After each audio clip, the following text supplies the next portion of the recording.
ದೇವಂ ನಾರಾಯಣಂ ನತ್ವಾ ಸರ್ವದೋಷವಿವರ್ಜಿತಂ ಪರಿಪೂರ್ಣಂ ಗುರುಂಶ್ಚಾನ್ ಗೀತಾರ್ಥಂ ವಕ್ಷ್ಯಾಮಿ ಲೇಷತಃ ಸಮಸ್ತಗುಣಸಂಪೂರ್ಣಂ ಸರ್ವದೋಷವಿವರ್ಜಿತಂ ನಾರಾಯಣಂ ನಮಸ್ಕೃತ್ಯ ಗೀತಾ ತಾತ್ಪರ್ಯಮುಚ್ಯತೆ.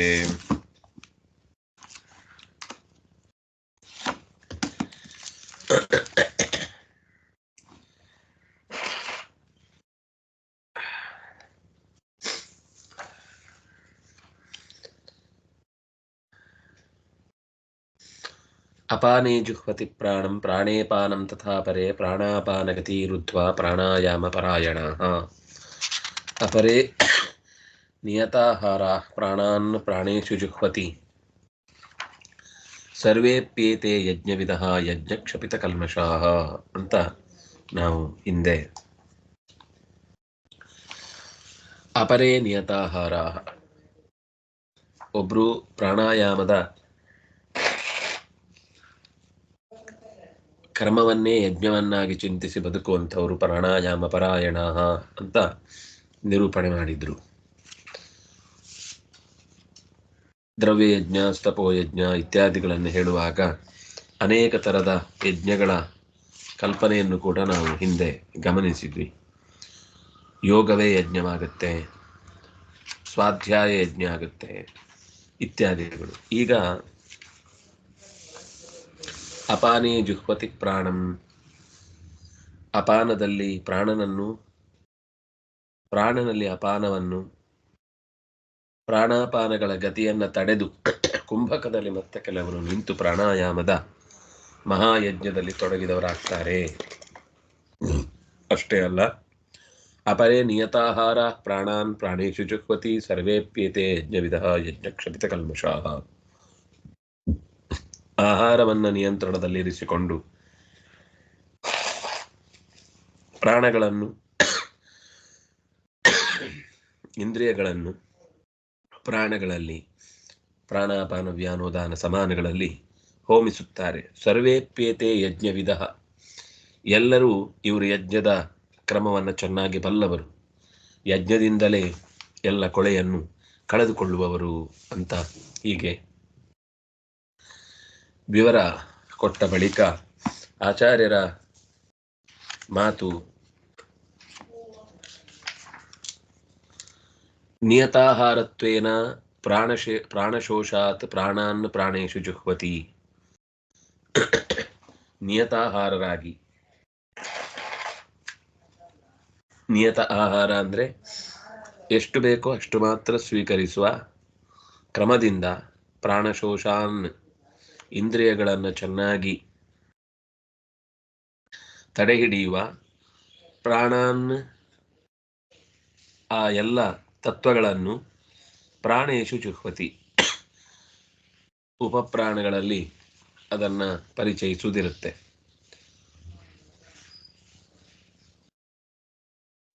ಇಂದ್ರಿಯಗಳು ಕುಂಠಿತವಾಗುವುದರಿಂದ ಮನಸ್ಸು ಅನ್ನುವ ಇಂದ್ರಿಯದಲ್ಲಿ ಈ ಉಳಿದ ಇಂದ್ರಿಯಗಳು ನೆಲೆಸ್ತವೆ.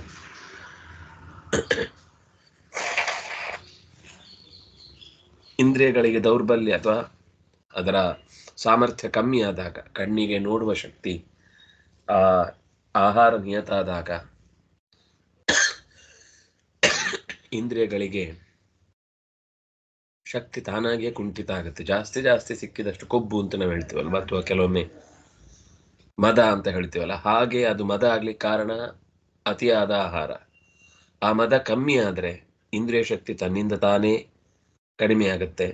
ಆವಾಗ ಈ ಯಾವ ಇಂದ್ರದಿಂದ ಯಾವ ಇಂದ್ರಿಯಕ್ಕೆ ಪ್ರಚೋದನೆ ಸಿಗುತ್ತೋ, ಕಣ್ಣು ನೋಡಿದ ಮೇಲೆ ಅಥವಾ ಕಿವಿ ಕೇಳಿದ ಮೇಲೆ ಕಣ್ಣಿಗೆ ನೋಡ್ಬೇಕು ಅನ್ಸುತ್ತೆ, ನೋಡಿದ ಮೇಲೆ ಅದನ್ನು ಮೂಸ್ಬೇಕು ಅನ್ಸುತ್ತೆ, ಮೂಸಿದ ಮೇಲೆ ತಿನ್ಬೇಕು ಅನ್ಸುತ್ತೆ, ಹೀಗೇನೇನೋ ಒಂದಿರುತ್ತಲ್ಲ, ಅದು ಕಮ್ಮಿ ಆಗ್ತಾ ಹೋಗುತ್ತೆ.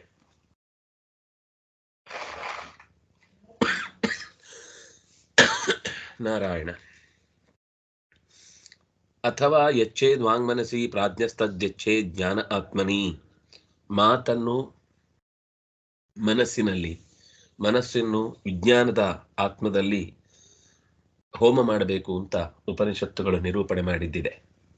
ಆ ಕ್ರಮದಲ್ಲಿ ಪ್ರಾಣಾನ್ನ ಪ್ರಾಣೇಶು ಜುಹ್ವತಿ, ಕೆಳಗಿನ ಇಂದ್ರಿಯದ ದೇವತೆಗಳು ಮೇಲಿನ ಇಂದ್ರಿಯದ ದೇವತೆಗಳಲ್ಲಿ ಕೇವಲ ಪ್ರಾಣಾನ್ ಪ್ರಾಣೇಶು ಜುಹ್ವತಿ ಅನ್ನೋದು ಕೆಲವೊಮ್ಮೆ ಸರಿಯಾಗಿ ಗಮನಕ್ಕೆ ಬರಲ್ಲ. ಕಣ್ಣು ನೋಡದೇ ಇದ್ರೆ ತಿನ್ಬೇಕು ಅನ್ನೋ ಆಸೆನೇ ಕಮ್ಮಿ ಆಗುತ್ತೆ. ಆಗ ಮೂಗು ಹೇಳುತ್ತೆ ಪರಿಮಳದಿಂದ.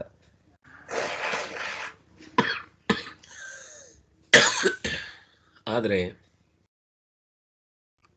ನಿಯತಿಗೆ ತರಬೇಕು ಅಂತ ಉಪನಿಷತ್ತು ಹೇಳುವಾಗ ಕಾಟಕದಲ್ಲಿ ವಾಕ್ ಅದು ಮನಸ್ಸಿನಲ್ಲಿ ಲಯಗೊಳ್ಳುತ್ತೆ ಅಂತ. ಇದು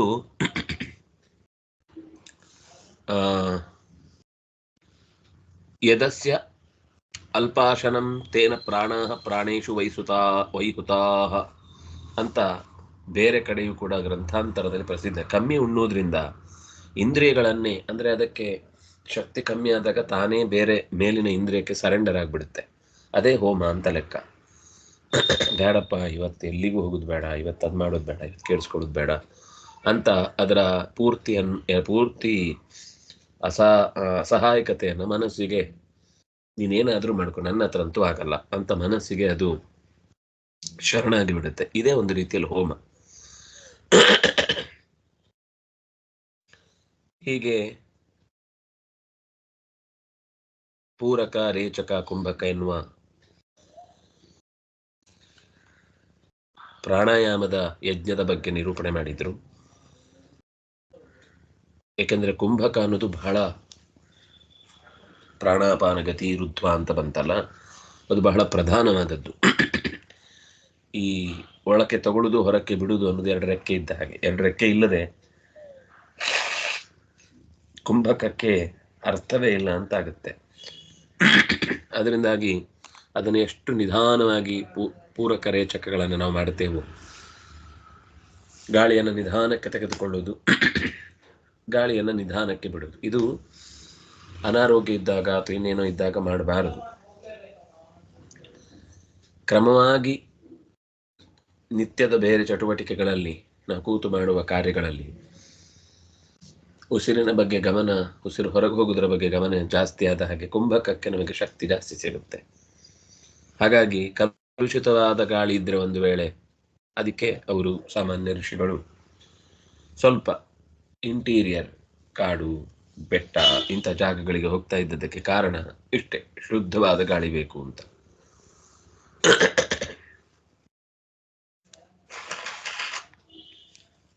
ವಸ್ತುತಃ ಎಂಥ ಜಾಗದಲ್ಲಿದ್ದು ಕೂಡ ಅಭ್ಯಾಸ ಆದರೆ ಆಹುತಿ ಕೊಟ್ಟಂತಹ ಗಾಳಿ ಕುಂಭಕದಲ್ಲಿ ಸುಟ್ಟು ಹೋಗುತ್ತೆ, ಸ್ವಲ್ಪ ಸ್ವಲ್ಪ ನಮಗೆ ನಿಯಂತ್ರಣದಲ್ಲಿದ್ದರೆ. ಅದರಿಂದಾಗಿ ಯಾವಾಗ ಕುಂಭಕದಲ್ಲಿ ನಾವು ಗಾಳಿಯನ್ನು ಕಟ್ಟಿ ಹಾಕ್ತೇವೆ, ಅಲುಗಾಡದೆ ಇರ್ತೇವೆ, ಆಗ ಕಣ್ಣು, ಮೂಗು, ಬಾಯಿ ಈ ಎಲ್ಲವೂ ಕೂಡ ಮುಚ್ಚಲ್ಪಡಬೇಕು. ಅಂದರೆ ಕಣ್ಣು, ಕಿವಿ ಎಲ್ಲದ ಯಾವುದು ತೆರೆದಿರಲ್ಲ ಕುಂಭಕದಲ್ಲಿರಬೇಕಾದ್ರೆ. ಒಳಗೆ ಕೆಳಗಿನ ಮಲಮೂತ್ರ ದ್ವಾರವೂ ಕೂಡ ಬಿಗಿಯಾಗಿರ್ಬೇಕು. ಆವಾಗ ಅಂತಹ ಸದಾ ಗತಿ ಎನಿಸಿದಂತಹ ಗಾಳಿಗೂ ಕೂಡ ಗತಿಯನ್ನ ಅವರೋಧ ಮಾಡಿದರೆ, ನಿಲ್ಲಿಸಿದರೆ, ಪ್ರಾಣಾಗ್ನೇಯ ಏವೈತೆ ಪುರೇ ಜಾಗೃತಿ, ಅದು ಅಗ್ನಿಸ್ಫೋಟವಾಗುತ್ತೆ. ಒಳಗಿನಿಂದ ಬೆಂಕಿ ಪರಸ್ಪರ ತಿಕ್ಕಾಟದಿಂದ, ಪ್ರಾಣ ಅಪಾನಗಳ ಪರಸ್ಪರ ಘರ್ಷಣೆಯಿಂದ ಉಂಟಾಗುವ ದಾಹಕ ಶಕ್ತಿ ಮತ್ತು ದೇಹದಲ್ಲಿರುವ ವಿಷಯಗಳನ್ನು ಕಳೆಯುವ ಶಕ್ತಿಯನ್ನು ನಾವು ಊಹಿಸ್ಲಿಕ್ಕೆ ಸಾಧ್ಯ ಇಲ್ಲ. ಆ ಸ್ಫೋಟ ಆದಂತೆ ಒಳಗಿನಿಂದ ಪ್ರಾಣಾಗ್ನಿ ಜಾಗೃತವಾಗುತ್ತೆ. ಅದು ಪಂಚಾಗ್ನಿಗಳಾಗಿ ರೂಪುಗೊಳ್ಳುತ್ತೆ ಇಡೀ ದೇಹದಲ್ಲಿ. ಒಳಗಿನ ಕೊಳೆಯನ್ನೆಲ್ಲ ತೆಗೆಯುತ್ತೆ, ಪಾತಕಗಳನ್ನು ನಾಶ ಮಾಡುತ್ತೆ, ಅಂತಃಕರಣ ಪರಿಶುದ್ಧವಾಗುತ್ತೆ, ಅಪರಂಜಿಯಾದ ಮನಸ್ಸಿನಿಂದ ಕಣ್ಣಡಿಯಲ್ಲಿ ಭಗವಂತನನ್ನು ಕಾಣುವುದಕ್ಕೆ ಸುಲಭವಾಗುತ್ತೆ. ಇದು ಕುಂಭಕದ ಪರಿಣಾಮಗಳು. ಅಂದರೆ ಪ್ರಾಣಾಯಾಮ ಅಂದರೆ ಇವತ್ತು ನಮಗೆ ಅದರ ಬೆಲೆನೇ ಗೊತ್ತಿಲ್ಲ, ಅದನ್ನು ಮಾಡೋದು ಗೊತ್ತಿಲ್ಲ. ಸುಮ್ಮನೆ ಮೂಗಿಡ್ಕೊಂಡು ಪ್ರಾಣಾಯಾಮ ಅಂತ ಅವ್ರ ಮೂಗಿಡಿಬೇಕು, ನಮ್ಮ ಮೂಗಿಡಿಬೇಕು ಅಂತನೂ ಗೊತ್ತಿಲ್ಲದಷ್ಟು ಕೆಲವೊಂದು ಸರ್ತಿ ನಮಗೆ ದಡ್ಡತನ ಕಾಣುತ್ತೆ. ಆದ್ದರಿಂದ ಕೃಷ್ಣನು ಕೂಡ ಪ್ರಾಣಾಯಾಮ ಪರಂಬಲಂ ಉದ್ಧವನಿಗೆ ಹೇಳುವಾಗ ಎಲ್ಲದಕ್ಕಿಂತ ಬಲಿಷ್ಠವಾದ ಆಯುಧ ಯಾವುದು ಅಂತ ಕೇಳಿದಾಗ ಕೃಷ್ಣ ಹೇಳಿದ್ದು ಪರಂ ಬಲಂ ಪ್ರಾಣಾಯಾಮ. ಪ್ರಾಣಾಯಾಮ ಅನ್ನೋದು ಅತ್ಯಂತ ಬಲಿಷ್ಠವಾದ ಆಯುಧ. ಅದು ತನ್ನ ರಕ್ಷಣೆಗೂ ಆಗುತ್ತೆ, ಅದರ ಮೂಲಕ ಬೇರೆಯವರ ರಕ್ಷಣೆನೂ ಮಾಡಬಹುದು.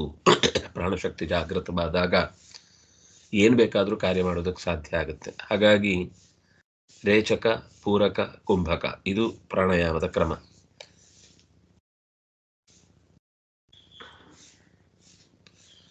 ಪ್ರಾಣೇ ಅಪಾನೇ ಪ್ರಾಣಂ ಜುಹ್ವತಿ.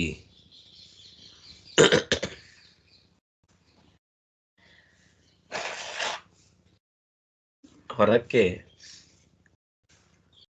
ಗಾಳಿಯನ್ನ ಕಳುಹಿಸಿದ ಮೇಲೇನೆ ಒಳಕ್ಕೆ ಶುದ್ಧವಾದ ಗಾಳಿಯನ್ನು ತೆಗೆದುಕೊಳ್ಳುವುದು. ಅದರಲ್ಲಿ ಮತ್ತೊಂದು ಕ್ರಮ ಇದೆ, ಬಾಹ್ಯ ಕುಂಭಕ ಅಂತ. ಗಾಳಿಯನ್ನು ಹೊರಕ್ಕೆ ಬಿಟ್ಟ ಮೇಲೆ ಪೂರ್ತಿ ಮತ್ತೆ ಬಂದ್ ಮಾಡಿಬಿಡುದು, ಒಳಕ್ಕೆ ಯಾವ ಕಡೆಯಿಂದಲೂ ನುಗ್ಗದ ಹಾಗೆ.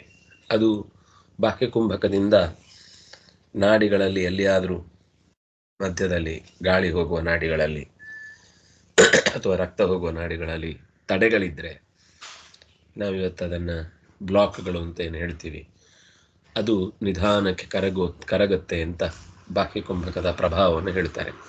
ಯಾಕೆಂದರೆ ತುಂಬ ಹೃದಯ ಸಂಬಂಧಿ ಕಾಯಿಲೆ ಇದ್ದವರಿಗೆ ಕುಂಭಕ ಕಷ್ಟ ಮತ್ತು ಅನರ್ಥಕರವೂ ಆಗುತ್ತೆ. ಅದರಿಂದ ಅವರಿಗೆ ಅದನ್ನು ತಿಳಿಯದೆ ಮಾಡಬಾರ್ದು, ಅದರ ಬಗ್ಗೆ ಎಚ್ಚರ ಇರಬೇಕು ಅಂತ ಯೋಗಶಾಸ್ತ್ರವು ಗಮನ ಕೊಟ್ಟು ಅದನ್ನು ಮಾಡುವಂತೆ ಹೇಳುತ್ತೆ. ಹಾಗಾಗಿ ಬಾಹ್ಯ ಕುಂಭಕ ಅನ್ನೋದು ಪೂರ್ತಿ ನರಗಳನ್ನು ಖಾಲಿಯಾದಾಗ ಹೇಗೆ ಪೈಪು ಪೂರ ಒತ್ತಿಕೊಳ್ಳುತ್ತೋ, ಆ ಒತ್ತಿಕೊಳ್ಳುವುದರಿಂದ ಅಲ್ಲಿರುವ ಕೊಬ್ಬು ಕರಗಿ ಅದು ನೆಕ್ಸ್ಟ್ ಮತ್ತೆ ಗಾಳಿ ತೆಗೆದುಕೊಳ್ಳುವಾಗ ಮುಂದೆ ಪಾಸ್ ಆಗುತ್ತೆ ಅಥವಾ ಕರಗುತ್ತೆ. ಆ ಪ್ರಾಣಾಗ್ನಿಗೆ ಅದು ಜಾಡ್ಯದಿಂದ ಏನೇ ಒಳಗೆ ಅಂಟುಕೊಂಡಿತ್ತು ಅದು ನಿವಾರಣೆಯಾಗತ್ತೆ. ಹೀಗೆ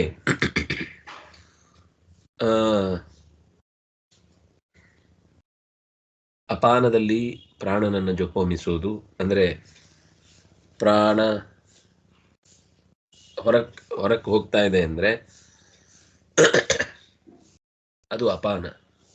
ಪ್ರಾಣ ಒಳಕ್ಕೆ ಬರುವಾಗ ಅದು ಪ್ರಾಣನನ್ನು ಅಪಾನದಲ್ಲಿ ಹೋಮಿಸುವುದು, ಅಪಾನವನ್ನು ಪ್ರಾಣದಲ್ಲಿ ಹೋಮಿಸುವುದು ಅಂತ ಹೀಗೆ ಎರಡು ಮುಖಗಳ ವೃತ್ತಿಯನ್ನು ಇಲ್ಲಿ ಹೇಳ್ತಾರೆ. ನಿಯತ ಆಹಾರ ಅಂತಂದ್ರೆ ಆಹಾರದ ತಿನ್ಬೇಕು ತಿನ್ನಬಾರ್ದು ಅನ್ನೋದರ ವ್ಯವಸ್ಥೆಯಲ್ಲಿ ಯಾವುದು ತಿನ್ನಬಹುದು ಯಾವುದು ತಿನ್ನಬಾರದು ಅಂತ ಕೆಲವು ಯಜ್ಞಕ್ಕೆ ಉಪಯೋಗವಾಗುವ ಪದಾರ್ಥಗಳನ್ನು ಸ್ವೀಕರಿಸುವ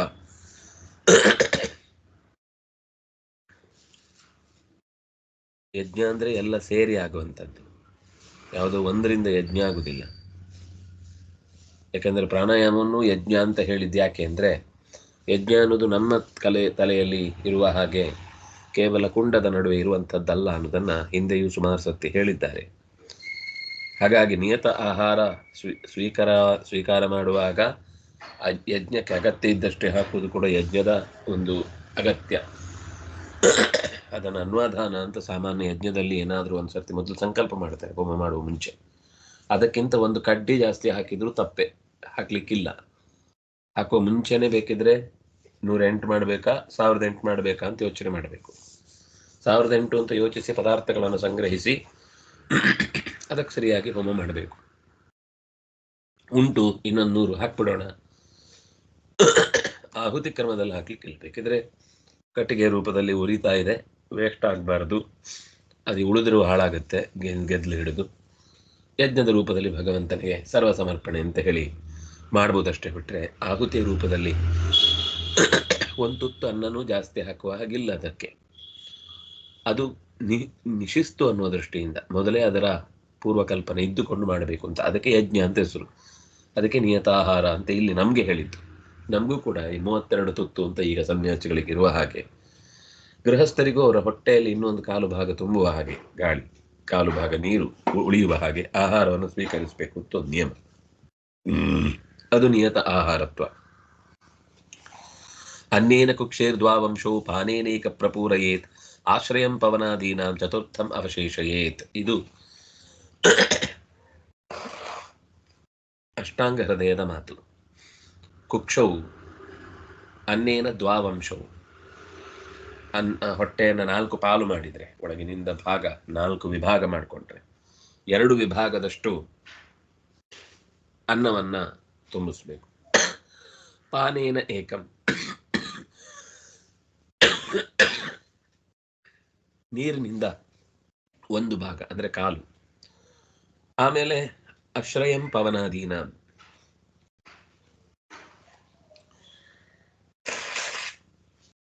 ಗಾಳಿ ಓಡಾಡ್ಲಿಕ್ಕೆ 4ನೇ 1 ಅಂಶದಷ್ಟು ಭಾಗವನ್ನ ಚತುರ್ಥಂ ಅವಶೇಷಯೇತ್. ಹೀಗೆ ಅನ್ನ ಊಟ ಮಾಡುವುದು ಅನ್ನೋದು, ಆಹಾರ ಸ್ವೀಕಾರ ಮಾಡುವುದು ಅನ್ನೋದು ತೇಗಿ ತಿಂದು ಮೂಗಲ್ಲಿ ಉದುರುವ ಹಾಗೆ ಯಾವತ್ತೋ ಒಂದು ದಿವಸ ವಿಶೇಷ ಪದಾರ್ಥ ಅಪರೂಪಕ್ಕೊಂದು ದಿವಸ ಇತ್ತು ಅಂದರೆ ದೇಹ ಅದನ್ನು ಸಹಿಸಿಕೊಳ್ಳುತ್ತೆ. ಆರೋಗ್ಯ ಸೂತ್ರದಲ್ಲಿ ಹಿತಬುಕ್ ಮಿತಬುಕ್ ಋತಬುಕ್ ಅನ್ನೋದು ಯಜ್ಞದ ಸ್ವರೂಪವನ್ನೇ ಹೇಳುತ್ತೆ. ಹಿತವಾದದ್ದನ್ನು ತಿನ್ನಬೇಕು. ಹಿತ ಆಯಿತು ಅಂತ ಎಷ್ಟೋ ತಿನ್ನುವುದಲ್ಲ, ಮಿತವಾಗಿ ತಿನ್ನಬೇಕು. ಮಿತ ಆಯಿತು ಅಂತ ಏನೇನು ಮಿತವಾಗಿಯೇ ತಿಂತೇನೆ ಅಂತ ಏನೇನು ತಿನ್ನುವುದಲ್ಲ, ಋತ. ದುಡಿದ ಅನ್ನ ಮತ್ತು ಶಾಸ್ತ್ರದಲ್ಲಿ ಯಜ್ಞಕ್ಕೆ ಬಳಸಬಹುದು ಅಂತ ತಿಳಿಸಿದ ಪದಾರ್ಥಗಳು ಕೆಲವೊಂದು ಸರ್ತಿ ಕೆಲವರು ಅವಧೂತರಾಗಿ ಗೆದ್ದು ಬಿಟ್ಟಿರ್ತಾರೆ. ಅವರ ಬಗ್ಗೆ ನಾವು ಮಾತಾಡಲ್ಲ. ಹಾಗಾಗಿ ಏನೇ ಮಾಡಿದ್ರು ಅದನ್ನು ತಿಳಿದು ಮಾಡಬೇಕು, ಆಗಲೇ ಅದು ಯಜ್ಞವಾಗತ್ತೆ. ಅಂತಹ ಪ್ರಾಣಾಗ್ನಿಹೋತ್ರ ಅನ್ನೋದು ವೈಶ್ವಾನರ ರೂಪಿ ಪರಮಾತ್ಮನಿಗೆ ನಾವು ತಿಂದದ್ದು, ಉಂಡದ್ದು, ಕುಡಿದದ್ದು ಎಲ್ಲವೂ ಕೂಡ ನಿಯತ ಆಹಾರವಾದ ಯಜ್ಞವಾಗತ್ತೆ.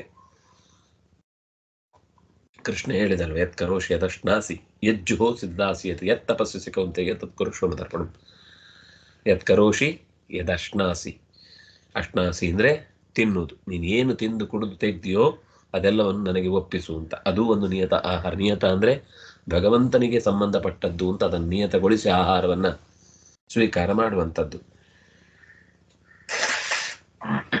ನಿಯಮಕ್ಕೆ ಒಳಪಡಿಸಿದ ಆಹಾರ ಅಂತ ಲೆಕ್ಕ. ನಿಯಮಕ್ಕೆ ಒಳಪಡಿಸಿದ ಆಹಾರ ಅಂದರೆ ಇದು ತಿನ್ನಬಹುದು, ಇದು ತಿನ್ನಬಾರದು, ಇದು ಯಾವತ್ತು ತಿನ್ಬಹುದು, ಯಾವತ್ತು ತಿನ್ನಬಾರದು, ಏಕಾದಶಿ ದಿವಸ ಹೀಗೆ ತಿನ್ನಬಾರ್ದು, ಇದು ತುಂಬ ಆರೋಗ್ಯಕ್ಕೆ ಒಳ್ಳೆಯದು ಅಂತ ಏಕಾದಶಿನೂ ನಾವು ಆಹಾರ ತಗೊಳ್ಲಿಕ್ಕೆ ಆಗುದಿಲ್ಲ, ಅದಕ್ಕೊಂದು ನಿಯಮ ಇದೆ. ಈ ರೀತಿ ನಿಯಮಗಳಿಗೆ ಒಳಪಟ್ಟು ನಮ್ಮ ಬದುಕನ್ನ ಆಹಾರದ ಜೊತೆಗೆ ಹೊಂದಿಸಿಕೊಳ್ಳುವುದು ಅನ್ನೋದು ನಿಯತಾಹಾರದ ಯಜ್ಞ. ಅದು ಒಂದು ದಿವಸದ ಯಜ್ಞ ಅಲ್ಲ, ಒಂದು 15 ದಿವಸದ ಸಮಷ್ಟಿ ಅಂತ ತೆಗೆದುಕೊಂಡ್ರೆ ಏಕಾದಶಿಯನ್ನ ನಡೆಸಿ ಮಧ್ಯದ ಉಳಿದ ದಿವಸಗಳಲ್ಲಿ ಚೆನ್ನಾಗಿ ಅದರಲ್ಲೂ ದಶಮಿ ದ್ವಾದಶಿಯ ಅನುಷ್ಠಾನಗಳನ್ನು ನಡೆಸಿ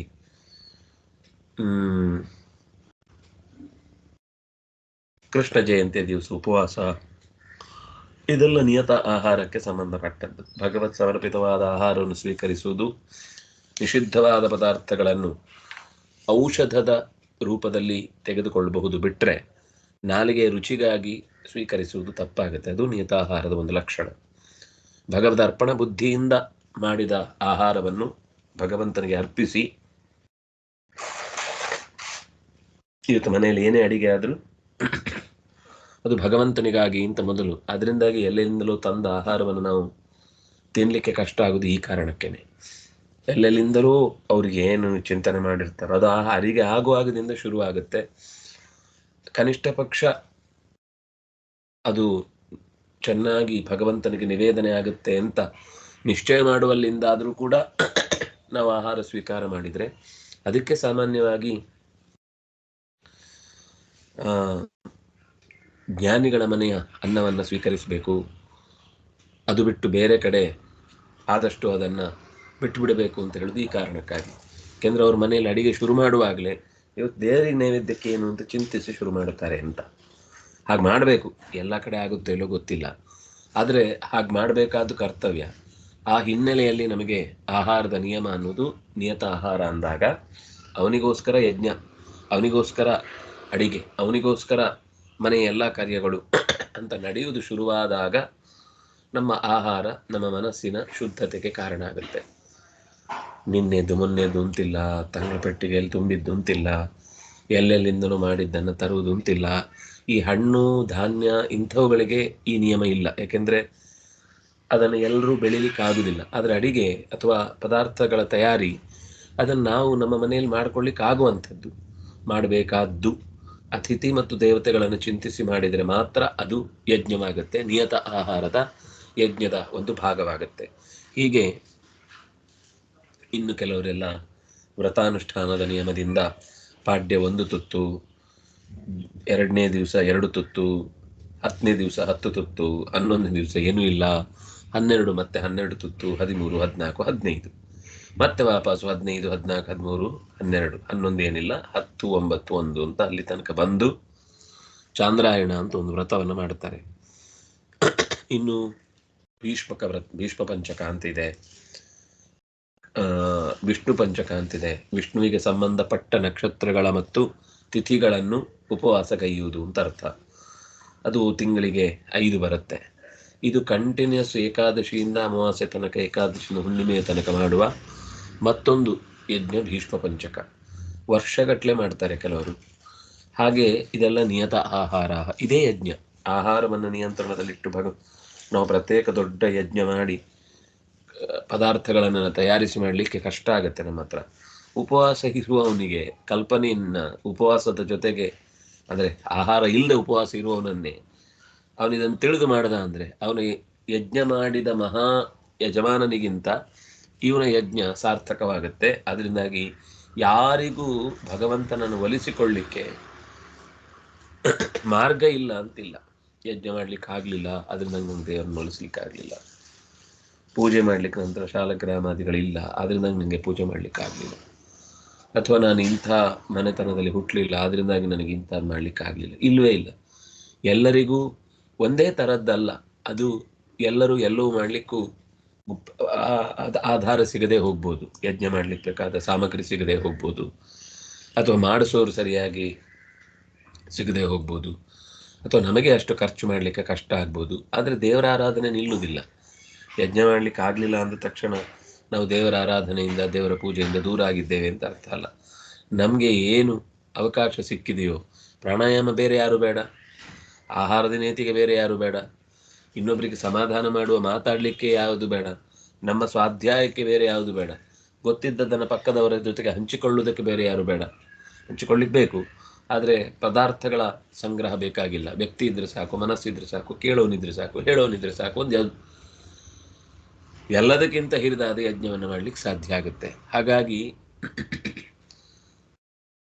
ಪ್ರತ್ಯೇಕವಾದ ಒಂದೊಂದು ಕ್ರಮವನ್ನು ಕೂಡ ಯಜ್ಞದ ಸ್ವರೂಪದಲ್ಲಿ ಚಿಂತಿಸುವ ಋಷಿಗಳ ಮಾತು ಅತ್ಯಂತ ಅದ್ಭುತವಾದದ್ದು.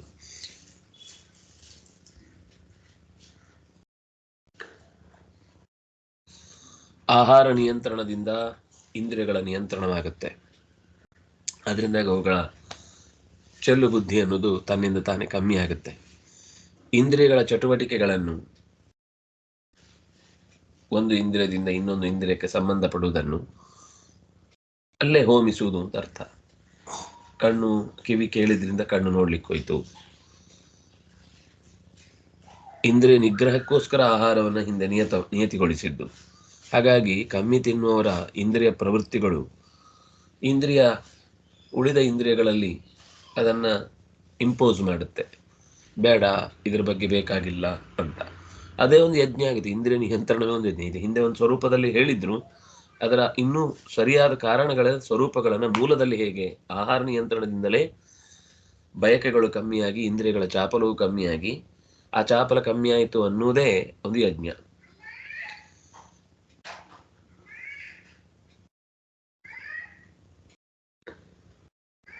ನಮ್ಮಲ್ಲಿ ಇವತ್ತಿನ ಚಿಂತನೆ ಏನು ಅಂದರೆ, ಬೇಕಾದಷ್ಟು ತಿನ್ನಿ, ಬೇಕಾದಾಗ ತಿನ್ನಿ, ಸಿಕ್ಕಿದ್ದಂತೆ ತಿನ್ನಿ, ಸಿಕ್ಕಿದಲ್ಲಿ ತಿನ್ನಿ, ಸಿಕ್ಕಷ್ಟು ತಿನ್ನಿ, ಸಿಕ್ಕಿದಾಗಲೆಲ್ಲ ತಿನ್ನಿ ಅನ್ನೋ ಈ ಹುಚ್ಚು ಆಲೋಚನೆಗಳಿಂದ ಬದುಕು ಮೂರಾ ಬಟ್ಟೆ ಆಗೋದು ಯಾರಿಗೂ ಗೊತ್ತಾಗಲ್ಲ. ಹಾಗಾಗಿ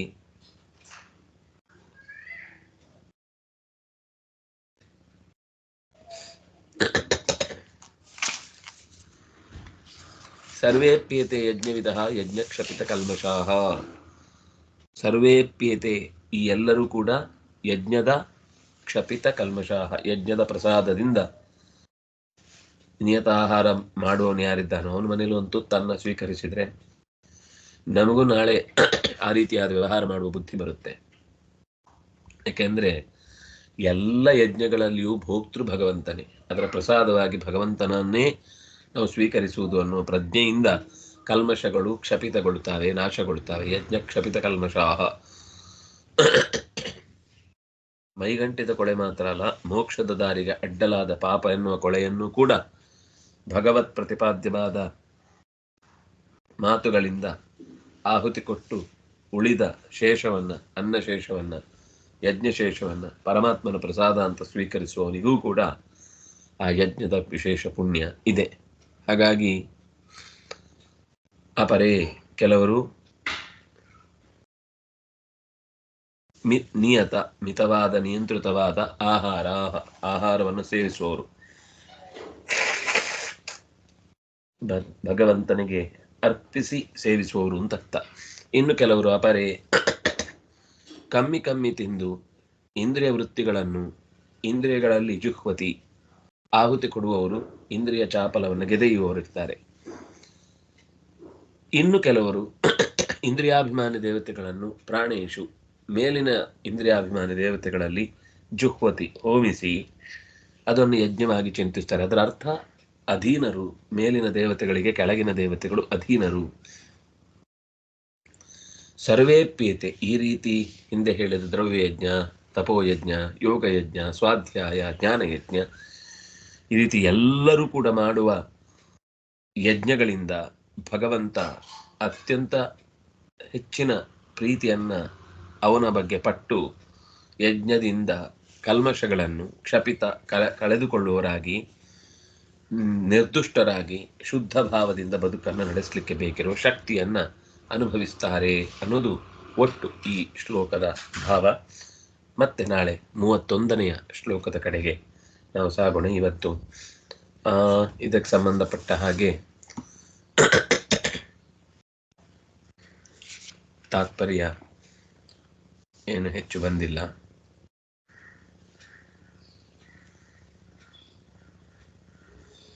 ತೇನೈವ ತಂ ಪೂಜಯೇದ್ವಾ ವಿಹಿತೈಃ ವಾ ಅನ್ಯ ಸಾಧನೈಃ ಸ ಏವ ವಿಷ್ಣೋರ್ಯಜ್ಞ ಸ್ಯಾತ್ ಮಾನಸೋ ವಾಕ್ಯಕಃ. ಇದು ಹಿಂದೆ ಸ್ವಲ್ಪ ವಿವರ ಬಂದಿದೆ. 31ನೇ ಶ್ಲೋಕ ನಾಳೆ ನೋಡೋಣ ಅಂತ ಹೇಳ್ತಾ, ಕಾಯೇನ ವಾಚಾ ಮನಸಾ ಇಂದ್ರಿಯರ್ವಾ ಬುದ್ಧ್ಯ ಆತ್ಮನಾ ವಾ ಅನುಸೃತ ಸ್ವಭಾವ ಕರೋಮಿ ಯದ್ಯತ್ ಸಕಲಂ ಪರಸ್ಮೈ ನಾರಾಯಣ ಇತಿ ಸಮರ್ಪಯಾಮಿ. ಕೃಷ್ಣಾರ್ಪಿತಮಸ್ತು.